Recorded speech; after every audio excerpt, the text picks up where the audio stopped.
Amen. On acclame le Seigneur Jésus.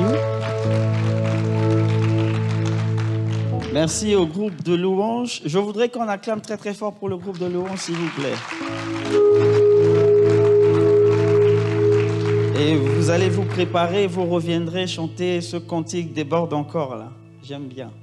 Et je sens que l'Esprit de Dieu va faire quelque chose parmi nous ce matin. Amen. Ah, mais ton Amen là, c'est timide, hein? Amen là, c'est gratuit, frère. On ne paye pas pour recevoir, c'est gratuit. Alléluia. Amen. Voilà. Moi, j'aime bien qu'on dise Amen. Lorsqu'on dit Amen, ça veut dire qu'il en soit ainsi. C'est-à-dire ce que la parole est en train d'annoncer, je suis en train d'appeler cela à l'existence. Je suis d'accord avec ça. Amen. Donc, vous et moi, on va prêcher ensemble ce matin. Non, tu n'as pas compris. Tu me dis pas. Dis-moi Amen. Amen. Hey, vraiment. Alléluia. Je bénis le Seigneur. Merci beaucoup pour le privilège qui m'est accordé encore ce matin de venir partager la parole avec vous. C'est vraiment un privilège, c'est un honneur et je suis vraiment reconnaissant au papa de la maison, le pasteur Josué. Vraiment un homme qui... Il est tout pour moi, hein. Il est beaucoup, il a joué plusieurs rôles dans ma vie et je ne cesserai de témoigner cette reconnaissance parce que la connexion que j'ai eue avec lui a préparé ma réussite ici dans cette nation. Et sa simplicité, sa rigueur, sa joie de vivre, vraiment, c'est un pasteur formidable. Je pensais que je parlais de ton pasteur et je croyais que tu allais acclamer avec reconnaissance. Tu peux être sûr que si tu arrives dans mon assemblée, tu parles de moi, mon peuple est debout et il va applaudir. Parce qu'il sait ce que cet homme a fait dans leur vie. Ah! On n'honore pas les gens après leur mort, on honore les gens de leur vivant. Alléluia! Le temps qu'il aurait pu consacrer à 100% avec sa femme, avec sa famille, il partage ça avec vous. Donc, c'est vraiment une reconnaissance. Et cette merveilleuse femme, Maman Babette, qui est ma mère, gloire à Dieu, je t'aime beaucoup. Et ça ne manquera jamais. Leur maison a toujours été ma maison depuis l'Afrique jusqu'ici. Ça n'a pas changé. Je me lève le matin, je viens, je mange, je fais ce que je veux. Bon, je pense que vous n'avez pas ce privilège-là. Non, je sais que vous êtes comme ça avec... Ils sont comme ça avec tout le monde. Amen. On peut acclamer le Seigneur pour ce couple pastoral. Et aussi pour le pasteur Danny, pour le frère Nat, leurs épouses, tout le conseil apostolique pastoral de l'Église. Je voudrais vraiment témoigner la reconnaissance et merci encore pour cette invitation, pour ce signe, cette marque de confiance. Merci beaucoup. Et je ne suis pas venu seul, vous l'avez remarqué, je ne me promène pas seul dans le ministère. Elle est toujours là, même lorsqu'elle n'est pas présente physiquement, spirituellement, elle est toujours là. Il s'agit de la plus belle des belles. La merveilleuse. Tu vois, tu es jaloux. Acclame quand même pour elle, c'est mon épouse. Amen. Alléluia. Ah, seuls les hommes mariés peuvent comprendre ça et les femmes mariées peuvent comprendre ça. Y a-t-il des personnes qui ne sont pas encore mariées? Levez les mains. Vous savez quoi? Votre mariage est sur le point d'arriver. Aïe, aïe, aïe. Ils ne savent pas dire Amen dans cette maison. C'est pas possible. Amen qui est gratuit. On te dit ton mariage arrive. Dis oui. Amen. Votre pasteur a une onction de mariage. Hein? Vous savez, il faut savoir reconnaître chacun dans sa grâce. Lui, il a une grâce de mariage. Donc, quand vous êtes connecté à lui, cette grâce-là, ça va couler dans votre vie. Il est hors de question que vous restez célibataire dans cette maison. Quelqu'un me dit Amen. Même si tu es marié, dis Amen pour les célibataires. Alléluia. Amen, amen, amen. Et je suis aussi accompagné avec toute ma famille. Il y a ma tante qui est là. On peut applaudir pour ma tante. Je suis venu avec 2 de mes filles aussi à l'église. Émilie qui est là. Elle est célibataire.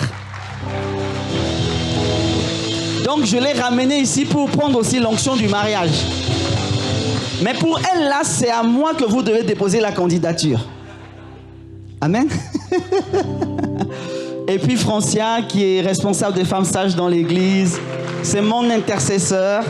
Elle fait partie de mon équipe d'intercession. Donc voilà, je suis venu avec eux et je suis honoré de leur présence également. Et je suis aussi honoré, très content de vous retrouver plusieurs visages. Il y a David que je ne vois pas. Il est où? Ah, il est en Guadeloupe. Ok. En tout cas, très heureux de vous retrouver tous, équipe de louanges. Et quelques visages que je vois, je reconnais. Amen. Sabrina, Allégresse, qui d'autre? Marie-Jo. Alléluia. Rime est où? Je ne la vois pas. Ah, ok, d'accord. Dis à ton voisin, tu as bien fait d'être là ce matin. Et tu es béni d'être là ce matin. Et je te demanderai d'acclamer pour toi-même parce que tu es là.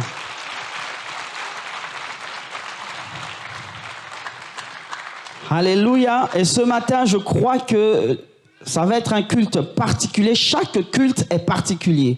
Lorsque vous partez de chez vous pour venir dans la maison du Seigneur, venez avec cet esprit que quelque chose de nouveau, de différent va se passer. Tous les dimanches ne doivent pas se ressembler parce que Dieu a plusieurs facettes et il a plusieurs choses qu'il veut manifester, qu'il veut faire vivre à ses enfants, qu'il veut nous emmener à connaître. Tu vois, amen? Ensuite, lorsque je viens dans la maison de Dieu, je m'attends à vivre quelque chose. Celui qui s'attend à vivre quelque chose ne sortira jamais de la présence de Dieu tel qu'il est arrivé. Et tu ne sortiras pas de ces lieux tels que tu es venu parce que Dieu est en ces lieux. Et quand Dieu est là, l'impossible devient possible. Je parle de ce que la Bible dit et je parle de ce que moi-même j'ai expérimenté. Ce qui est impossible aux hommes ne l'est pas pour Dieu. Et celui qui marche avec Dieu vivra toutes choses possibles parce que le Dieu qui transforme l'impossible en possible est avec nous. Alléluia. Alors je vais t'inviter, on va lire la parole de Dieu. Mets-toi debout et nous rentrons dans la prédication de ce matin.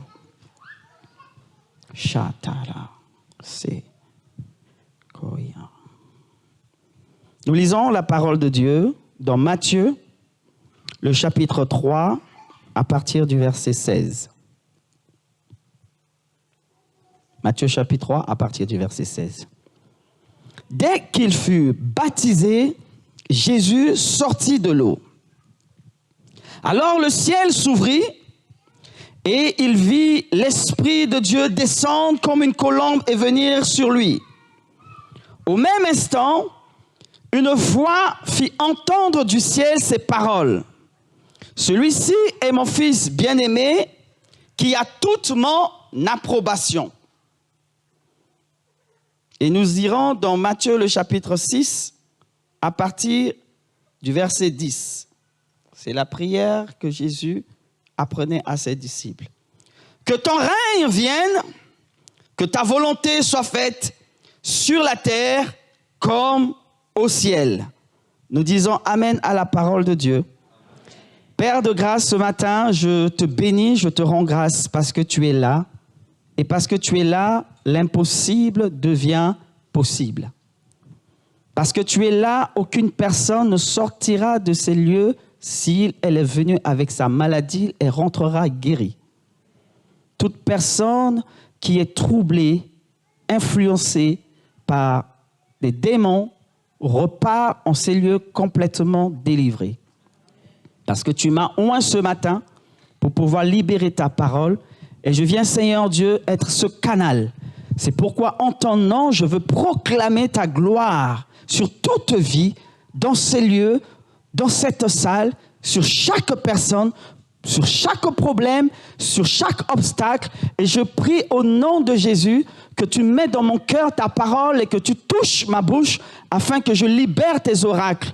Qu'il en soit ainsi. Et maintenant, Seigneur, vois les besoins, vois les attentes et donne-moi d'annoncer ta parole en toute assurance, en étendant ta main ce matin pour qu'il se produise des guérisons, des miracles, des signes dans le nom de ton saint serviteur Jésus. Je te rends grâce, Saint-Esprit, de ce que tu es au contrôle de ces moments, de ce que tu es au contrôle de ces instants. Je m'appuie sur toi et merci parce que tu es à l'œuvre dans les cœurs, dans les vies. Au nom du Christ Jésus, j'ai ainsi prié. Amen. Dis à ton voisin, voisin, ce matin, ça va être différent.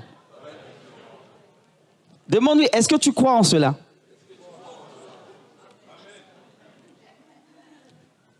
Dis-lui encore, est-ce que tu crois vraiment en cela? Alors qu'il te soit fait selon ta foi. Amen. Acclame le Seigneur Jésus et tu peux t'asseoir. Le thème que je veux aborder ce matin, c'est quand le ciel touche la terre. Quand le ciel touche la terre.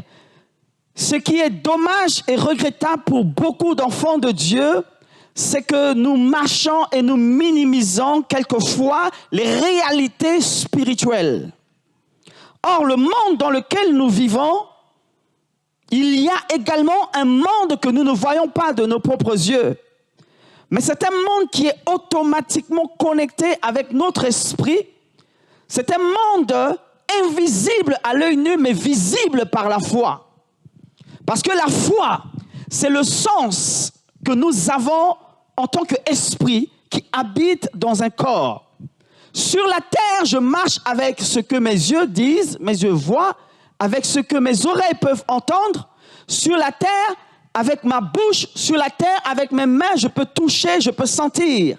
De cette même manière, dans le domaine spirituel, la foi est ce qui me permet de voir dans le surnaturel, de voir dans l'invisible. La foi est ce qui parle dans l'invisible. La foi est ce qui peut entendre la voix de Dieu dans l'invisible. Et la foi est ce qui peut me permettre de sentir la présence de Dieu. Et lorsque une personne a conscience de cela, cette personne peut constamment capter la volonté de Dieu, capter la voix de Dieu, capter le canal que Dieu veut utiliser. Cette personne peut devenir un instrument et il peut manifester dans le visible ce que ses yeux spirituels, c'est-à-dire la foi, va voir dans l'invisible. Et lorsque nous lisons ce passage, nous voyons ici Jésus qui est arrivé et la Bible nous dit que c'était pendant le jour de son baptême. Lorsqu'il est entré dans l'eau et qu'il est sorti de l'eau, la Bible dit à ce moment précis, le ciel s'est ouvert. Et lorsque le ciel s'est ouvert, une voix s'est fait entendre. Il s'agit de la voix de Dieu. Je suis venu ce matin pour annoncer, rappeler, dire à quelqu'un, sur toi, il y a un ciel qui s'est ouvert. Ah, tu ne me crois pas. Le ciel, c'est le domaine de Dieu. La Bible dit dans Psaume 115, à partir du verset 16, que les cieux sont les cieux de Dieu et la terre, il l'a donnée au Fils de l'homme. Donc Dieu règne dans les cieux. Sur la terre, il a établi l'homme, il t'a établi toi, il m'a établi moi, afin que nous puissions régner. Ta présence sur la terre est une extension du royaume de Dieu qui quitte le domaine dans lequel Dieu règne, c'est-à-dire dans les cieux, et qui va sur la terre. En réalité, Dieu t'a placé sur la terre pour que tu manifestes ce que Dieu, lui, il est dans les cieux. C'est pourquoi il va leur apprendre cette prière en disant que ta volonté soit faite sur la terre comme au ciel. Pour que la gloire de Dieu soit manifestée sur la terre. Si la gloire de Dieu est sur la terre, si le miracle est possible sur la terre, c'est simplement parce que dans le monde de Dieu, il y a cette gloire qui se manifeste. Il y a cette guérison qui est. Il y a cette santé divine qui est. C'est pourquoi cela peut quitter le domaine spirituel, le ciel, pour arriver sur la terre. Tout chrétien qui a la conscience de la présence de Dieu doit manifester le ciel sur la terre. Mais lorsque vous n'avez pas conscience de cela, ce qui va se passer, vous allez vivre comme des personnes ordinaires. C'est pourquoi il est écrit, vous êtes des dieux, cependant, vous mourrez comme des hommes.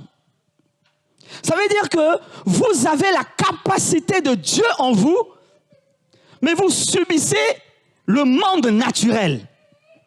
Tout ce qui existe sur la terre a d'abord existé dans un monde invisible, c'est-à-dire le ciel.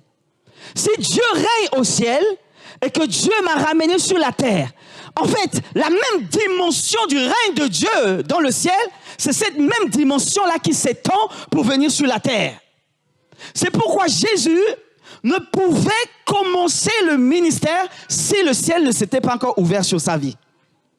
Il a passé 30 années de sa vie. Pendant 30 années, il n'a pas exercé le ministère.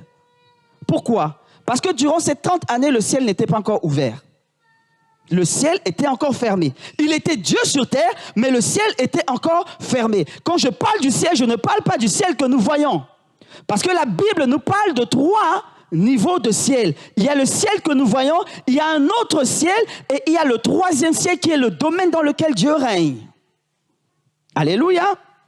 Et si vous comprenez les réalités spirituelles, vous êtes des esprits, et étant esprit sur la terre, en fait, l'esprit vit dans un corps sur la terre. Parce que sur la terre, seul l'homme a le droit de vivre sur la terre. Tous les esprits sont illégaux sur la terre.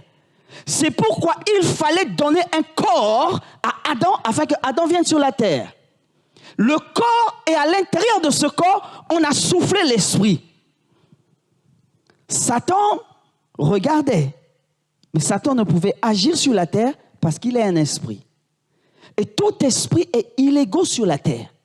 Pour que Satan et ses démons commencent à agir sur la terre, il fallait qu'il emmène Ève et que Ève puisse pécher. Et par le péché de la désobéissance, cela donne maintenant droit à Satan et à ses démons de commencer à agir dans notre monde, de commencer à toucher les vies. Mais ils sont illégaux de base. Et ce même principe a fait en sorte que Jésus, lorsqu'il nous apprend à prier, c'est pourquoi il dit que ton règne vienne. Lorsque tu pries, tu dois demander à Dieu que son règne vienne. En fait, tu es en train de dire à Dieu que son royaume vienne, que sa guérison vienne, que sa sagesse vienne, que sa joie vienne, que tout ce que Dieu est vient sur la terre avec toute sa puissance. En demandant cela, tu donnes l'autorisation à l'Esprit de Dieu d'entrer et de s'immiscer dans nos affaires. Vous comprenez le principe? Lorsque tu fais cela, il a appris de cette manière, Dieu peut venir. Dieu ne rentre pas dans les affaires des hommes. Si l'homme ne l'invite pas. Il connaît tout, il sait tout, mais nous devons l'inviter à entrer dans nos affaires. Donc que ton règne vienne sur la terre et ensuite que ta volonté soit faite ici comme au ciel. Il dit Jésus, je ne fais que ce que je vois le Père faire. Il voit ça comment? En esprit.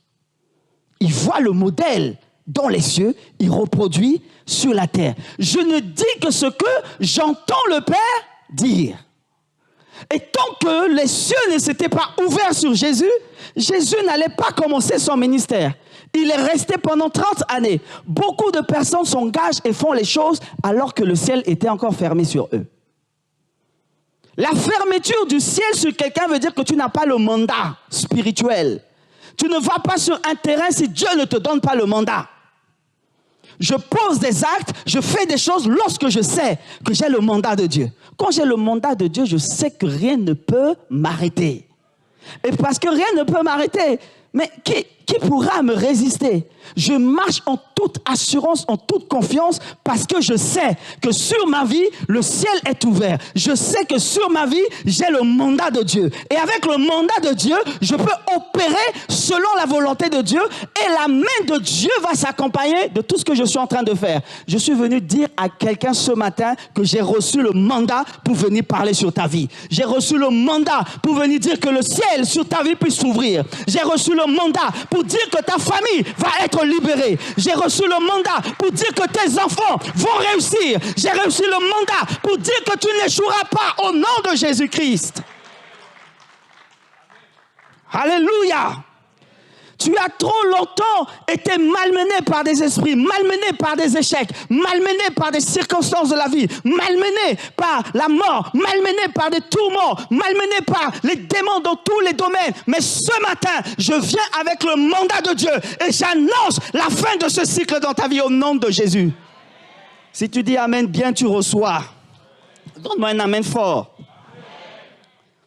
Quand le ciel touche la terre, les choses ne restent plus ordinaires. Je passe d'une personne ordinaire à une personne extraordinaire. Ce qui était naturel, lorsque le ciel touche cela, cela devient surnaturel. Alléluia.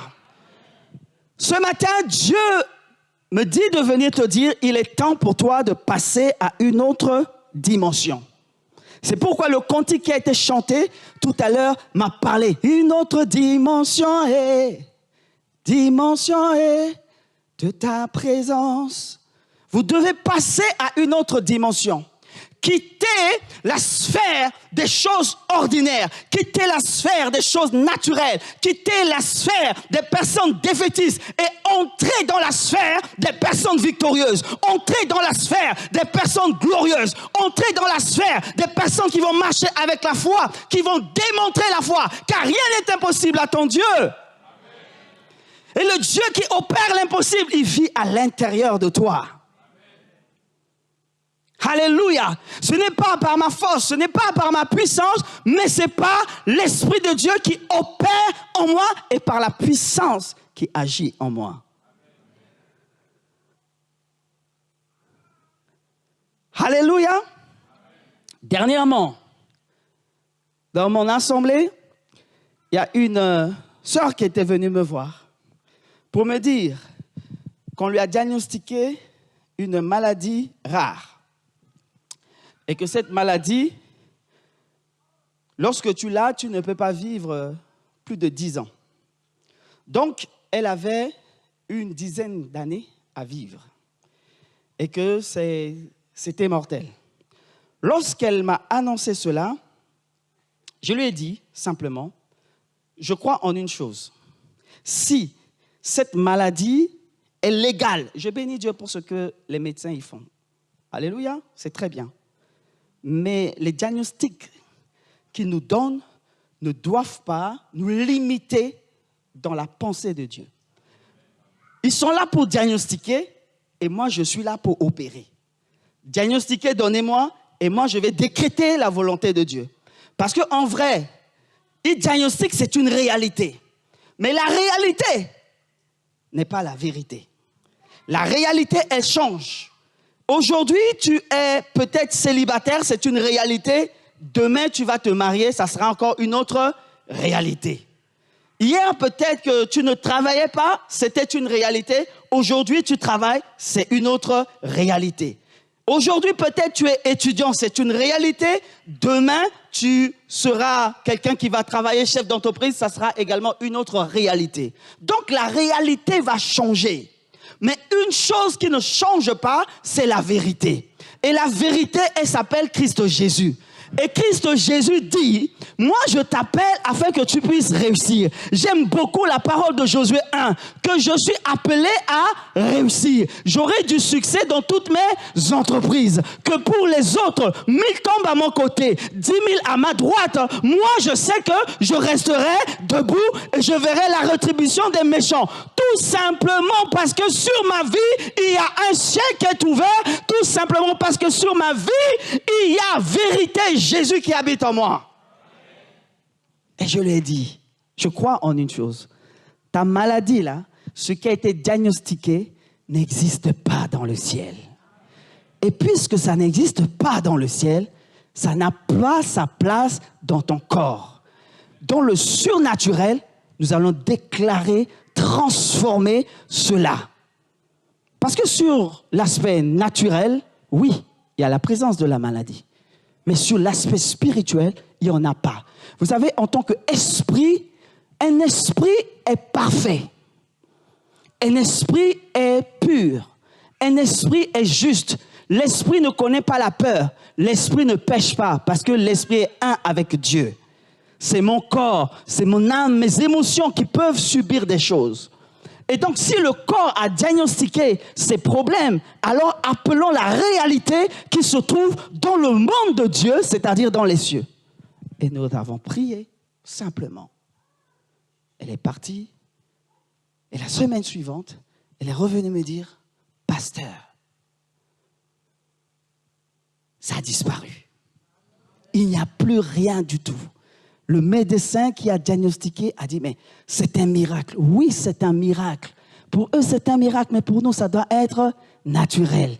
Et parce que le miracle s'est opéré dans sa vie, dans ta vie également, aujourd'hui, ce matin, je déclare que le miracle de Dieu puisse s'opérer. Là où tu étais limité, que tu dépasses tes limites. Si la médecine t'a condamné, ce matin, je déclare au nom de Jésus, tu reçois ta délivrance, tu reçois ta guérison par la puissance du nom de Jésus. Si tu dis Amen, tu reçois. Amen. Alléluia. Acclame le Seigneur Jésus.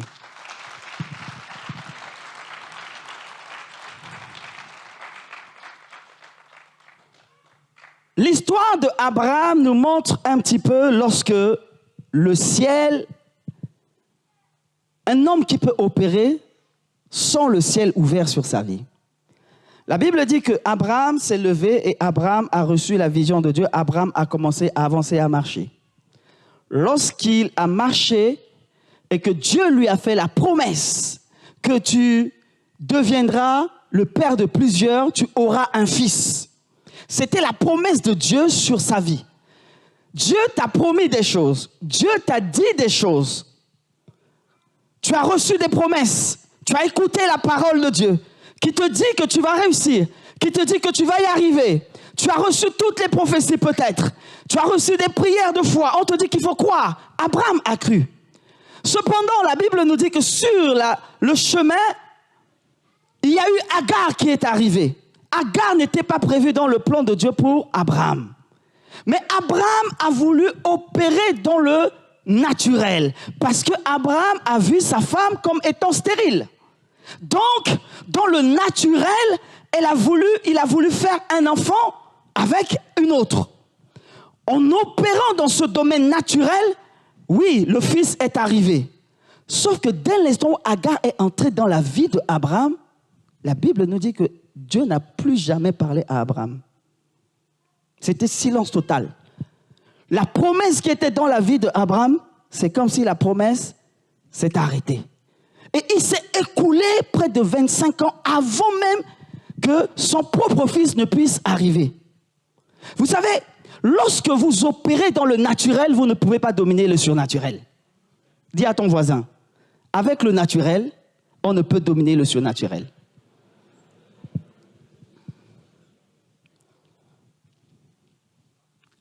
Alléluia. Lorsque le ciel est fermé sur toi, tu n'auras que besoin de la foi. C'est pourquoi la Bible nous dit que Abraham crut et cela lui fut imputé à la justice. Donc, Seigneur, tu as promis. Seigneur, tu as dit. Tu vas marcher dans la foi, dans l'espérance. Mais rien ne va se passer. Mais lorsque le ciel va s'ouvrir, lorsqu'il a compris qu'il fallait qu'il se sépare de Agar, il y a beaucoup de Agar qui dérangent vos vies. Il y a beaucoup de Agar avec lesquels vous faites des compromis. Il y a beaucoup de Agar qui vous emmènent à sortir de la voie de Dieu. Tant que ces Agars sont là, votre ciel va être fermé. Chacun de vous, tel que vous êtes ici, vous avez un ciel sur votre vie. Chacun de vous a un ciel. Lorsque tu arrives quelque part, il y a le ciel de ce territoire. Il y a des entités sur chaque territoire. En arrivant ici à Pierre-Laye, je sais qu'il y a un ciel de Pierre-Laye et il y a des entités sataniques et démoniaques sur cette ville et qui vont régner. Il y en a qui vont être dans ce quartier pour contrôler. Et moi, lorsque le ciel de Dieu s'ouvre sur ma vie, lorsque Dieu me donne le mandat, j'arrive, j'annonce à l'esprit des ténèbres qui est en train d'agir sur la vie de Pierre-Laye que je viens avec le mandat de Dieu. Et lui, il sait reconnaître cela dans le domaine de l'esprit. Il va se mettre à genoux devant moi. C'est pourquoi je peux opérer dans cette ville parce que j'ai le mandat de Dieu sur ma vie. Et tant que Agar est là, ton ciel sera toujours fermé. Le jour où il s'est séparé d'avec Agar, la Bible nous dit ensuite que Dieu lui a dit, regarde, lève où les yeux vers quoi? Le ciel. Ta descendance sera comme les étoiles du ciel. Oh, je veux dire à une personne ce matin, lorsque le Dieu Tout-Puissant va ouvrir son ciel sur ta vie, ta descendance sera comme les étoiles du ciel. Tes finances seront comme les étoiles du ciel. Ton foyer sera comme les étoiles du ciel. Tes enfants seront comme les étoiles du ciel. Tes projets vont être comme les étoiles du ciel. Ça veut dire qu'il y a une multiplication. Vous cherchez les stars sur la terre, mais Dieu me dit de te dire, à l'intérieur de toi, il y aura des stars qui vont sortir. Ah, dis-moi un amen fort. Alléluia. Et ils seront aussi nombreux que les sables de la terre. Vous voyez que tout part du ciel avant d'arriver sur la terre. Lorsque Moïse s'est retrouvé face à l'eau qu'il fallait purifier, la Bible dit Moïse a fait quoi? Moïse a pris le bâton, il a levé vers le ciel. Il aurait pu mettre directement dans l'eau. Il a levé vers le ciel et le miracle s'est opéré sur la terre. Quand Jésus s'est retrouvé avec 5000 hommes devant lui et qu'il fallait les nourrir, la Bible dit que Jésus a pris le pain et les poissons. Et qu'est-ce qu'il a fait? Il a rendu grâce. Et la multiplication s'est opérée vers le ciel. Et la multiplication s'est faite sur la terre. Et lorsque vous avancez devant la tombe de Lazare, Lazare était mort. Lazare était enterré.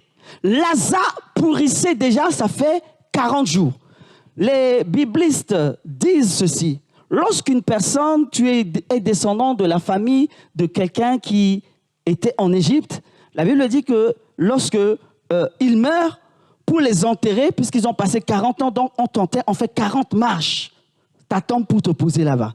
Ça veut dire que Lazare, on a fait 40 marches et c'est là-bas où il se trouvait. Mais lorsque Jésus, sachant que le ciel était déjà ouvert, la voix du Père s'est fait entendre, Jésus s'est tenu et qu'est-ce qu'il a fait? Il a dit, Lazare, sort. Mais avant de dire Lazare, sort, la Bible dit qu'il leva les yeux vers le ciel. Donc, il regarde la réalité et la vérité du ciel et ensuite, il a ordonné à Lazare de sortir.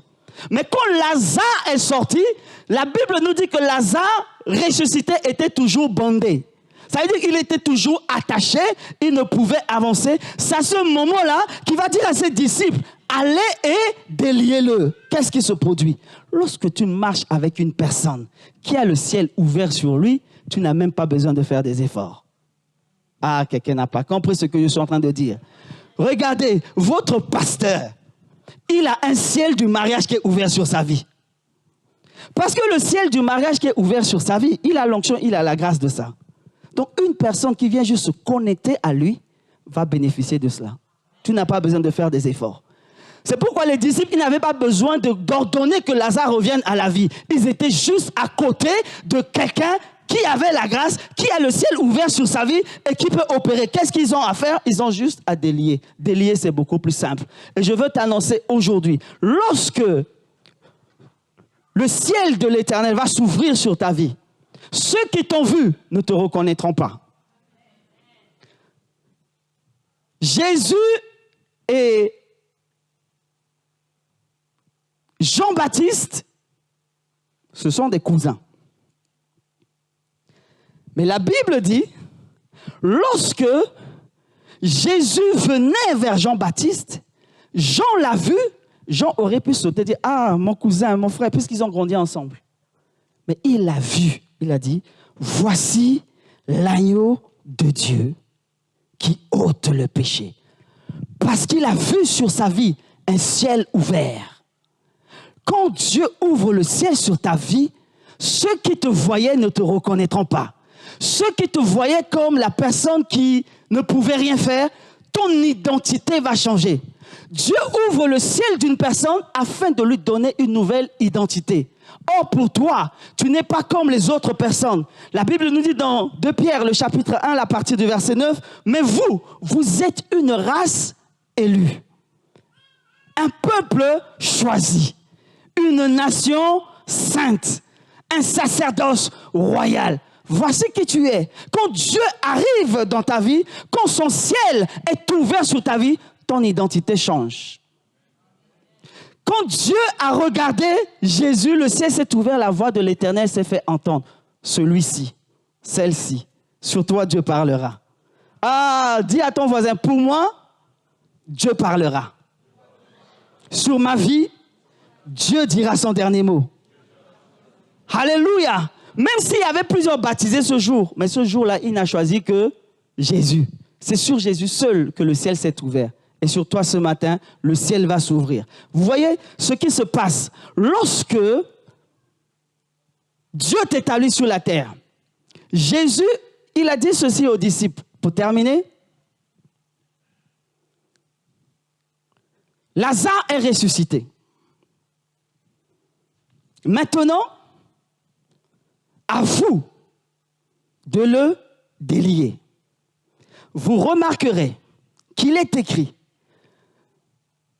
que tout ce que vous lierez sur la terre sera lié dans les cieux. Tout ce que vous délierez sur la terre sera délié dans les cieux. Donc, en réalité, je suis venu simplement t'annoncer que pour toi, Jésus a déjà ouvert le ciel.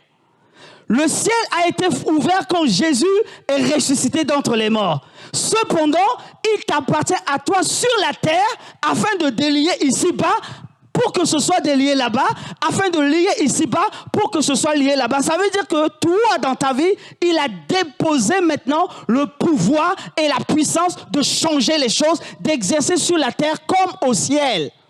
Ah non, quelqu'un n'a pas compris ce que j'ai dit. Dis-moi un amen fort si tu as compris. Sur ta vie, tu peux parler. C'est toi maintenant qui peux changer les choses. C'est toi qui peux transformer les choses. Ta vie, tu deviens le propre prophète de ta vie. Ta bouche, à l'intérieur de cette bouche, ce qui sort de cette bouche, il y a la vie, il y a la mort.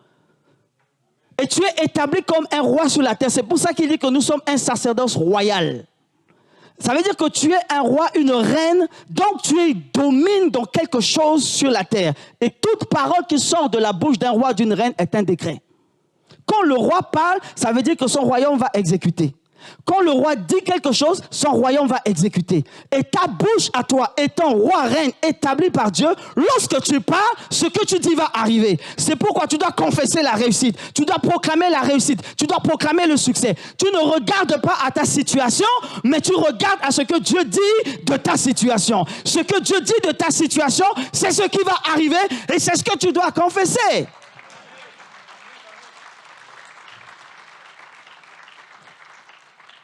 Si tu ne confesses pas ce que Dieu dit, toi-même tu rejettes, ce n'est pas la faute de Dieu.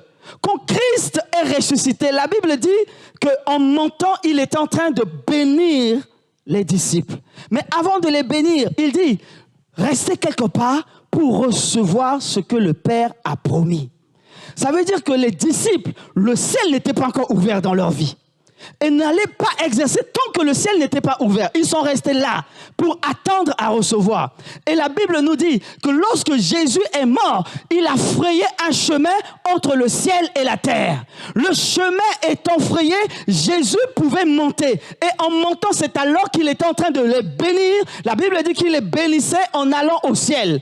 Et lorsqu'il est en train de monter, il dit, allez et faites de toutes les nations des disciples. Prêchez la parole, chassez les démons, guérissez les malades. Et voici, je suis avec vous tous les jours. Et pendant qu'il les bénissait et qu'il montait, il a frayé un chemin entre le ciel et la terre. Et quand il est arrivé là-bas, vous savez, dès cet instant, il a créé un trou. Il a créé un passage. Dis à ton voisin, le passage est créé. Et c'est là que vous allez comprendre la vision que Jacob a eue dans Genèse, le chapitre 28, où il voyait les anges monter et descendre. Jésus a ouvert le passage. Frère, je suis venu t'annoncer que le ciel, Jésus l'a ouvert pour toi. Et il est monté par ce trou, mais c'est par ce même trou. Lorsqu'il est passé, ça ne s'est pas fermé, c'est resté ouvert. Parce que par ces mêmes voies, c'est là que le Saint-Esprit est descendu sur les apôtres. À partir de ce jour, le Saint-Esprit peut monter et descendre. Le Saint-Esprit habite en toi. À partir de ce jour, tu peux commencer, toi, à proclamer les choses. Tu peux commencer à vivre le surnaturel. Alléluia. Frère, dès ce matin, entre dans le surnaturel de Dieu. Dès ce matin, deviens le point de contact de Dieu sur la terre. Que ce que Dieu veut opérer, tu deviens l'instrument.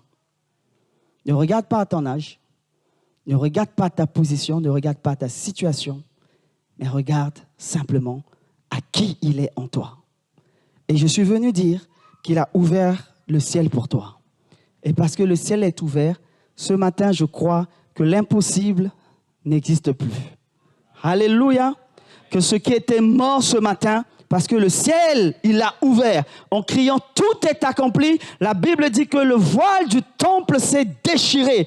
Et même les morts étaient ressuscités. Oh, ma Bible me dit que le dernier ennemi, c'est la mort. Et la mort, Christ l'a connu. Et le troisième jour, il est ressuscité. Parce qu'il est ressuscité, le ciel de ma vie reste totalement ouvert. Et ce matin, je veux annoncer que le ciel sur ta vie également puisse s'ouvrir. Que tes projets puissent s'ouvrir. Que ce qui était bloqué soit débloqué au nom de Jésus-Christ de Nazareth. Que ce qui te limitait ce matin tombe au nom de Jésus. Que toutes les écailles de tes yeux tombent au nom de Jésus-Christ de Nazareth. Et que toute personne malade reçoive sa guérison. Mets-toi debout maintenant au nom de Jésus. Et je vois l'action de Dieu qui commence. Le groupe de louanges va venir pour m'aider. Je vais prier pour vous. Lève simplement tes mains. Lève tes mains. Lève tes mains. L'Éternel a dit à Moïse, remplissez vos mains de cendres et de fourneaux, et que Moïse l'a jeté dans le ciel sous le regard de Pharaon. Et la Bible dit qu'à ce même moment, des miracles ont commencé à s'opérer. Ce matin, Jésus a frayé le chemin pour ta vie. Jésus a frayé le chemin pour ton ciel. Il a ouvert le grand ciel sur toi. Il a ouvert le ciel de son domaine. Ce qui était à lui peut descendre maintenant dans ta vie. Si la maladie n'existe pas dans les cieux de notre Dieu, la maladie n'a pas sa place dans ton corps. Si les démons ne peuvent régner dans les cieux de notre Dieu, les démons ne peuvent résister ce matin dans ton corps. Ce qui était bloqué autrefois, Dieu ce matin débloque cela dans ta vie au nom de Jésus. Robo Shandarababa. Répète après moi. Seigneur de grâce. Seigneur de grâce. Seigneur de grâce. Ce matin, tu as ouvert les cieux. Sur ma vie. Sur ma famille. Les cieux sont ouverts. Les cieux de la paix. Les cieux de la vie. Les cieux de la joie. Les cieux de la délivrance sont ouverts sur ma vie. Pour mes enfants. Pour mes petits-enfants. Pour mon avenir. Aujourd'hui, à Pierre-Lay, les cieux sont ouverts. Je déclare ce matin, tout ce que je lis ici-bas est lié dans les cieux. Tout ce que je délie est délié dans les cieux.